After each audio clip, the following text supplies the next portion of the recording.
kutsilyo ang red team at kailangan nilang hanapin at patayin ang blue team, at kung hindi nila mapapatay ang mga ito ay sila ang papatayin, at bago magsimula ang laro ay binigyan sila ng pagkakataon na makipagpalit sa kalaban nilang team.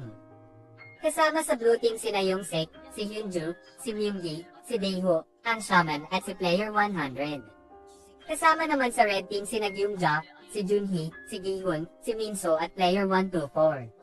Samantala ay kumuha sila Junho ng bago nilang drone operator, at bago umalis ay pinagsuot sila ng life jacket ni Captain Park, ngunit sinabi ni Woo-seok kay Junho na hindi na siya sasama dahil nagdududa pa din siya kay Captain Park, at sa game ay sinubukang makipagpalit ni Player 100 ngunit tinanggihan naman siya ng lahat, at sinabi ng shaman sa kanyang mga alagad na siya lang ang makakapagturo ng daan upang makaligtas. At sinubukang makipagpalit ni Myunggi kay Junhee at sinabi niya dito na papatayin ko ang lahat upang mailigtas kita, at patayin mo ako upang makaligtas kayo ng bata, at nakipagpalit si Yongsek sa kanyang ina dahil hindi nitong kayang pumatay, ngunit sinabi sa kanya ni Gyungja na kinaya ko ang pananakit ng iyong ama, huwag kang mag-alala dahil mayroong akong patalim na hairpin kung kinakailangan. Nabigo si Daeho na makipagpalit sa ibang team kahit na sabihin pa niya na poprotektahan niya ito, at sinugod niya si Gihun at sinabing huwag mo akong tingnan ng ganyan at hindi ako ang may kasalanan, at ikaw ang pumatay sa kanila dahil sa walang kwentang plano mo, at pagkatapos ay tinutukan na siya ng sundalo dahil mag-uumpisa na ang ika-4 na laro, at in-announce na papasok na ang red team sa loob ng 2 minuto, at sinabi ni Player 100 na maghiwa-hiwalay tayo upang mahanap natin ang labasan, at sisigaw ang unang makakahanap upang malaman ng lahat kung saan. Pagkatapos ay nagsama-sama sina Junhee, Gyungja at Hyunju, at pagkatapos ng 2 minuto ay pinapasok na ang red team, at sa pagtatapos ng episode 1 bago pumasok ay sinabi ni Gihun na ikaw ang may kasalanan.